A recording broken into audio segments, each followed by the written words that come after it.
આ તરફ સ્થાનિક સ્વરાજની સંસ્થાઓમાં ઈડબ્લ્યુએસ અનામતની માંગ થઈ રહી છે। આવતીકાલે ગાંધીનગરમાં આગેવાનોની એક બેઠક મળવાની છે, જેમાં 10% ઈડબ્લ્યુએસની જેમ ચૂંટણીમાં અનામત આપવા માંગ કરાઈ। દિનેશ બાંભણિયા સહિતના આગેવાનો તેમાં હાજર રહેશે।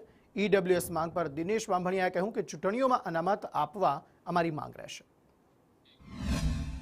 અમને પણ અનામત આપવામાં આવી છે, જે આર્ટિકલ 16(5) ની જોગવાઈ છે, જે ઓબીસીને આપવામાં આવી છે, એ જ અમારી પદ્ધતિ છે। તો અમને પણ એમાં અનામતની જોગવાઈ સ્થાનિક સ્વરાજની અંદર લાગુ કરવામાં આવે એવી માંગણી લોકો તરફથી અમે આજે સરકારને આવતીકાલે અમે રજૂ કરવાના છીએ।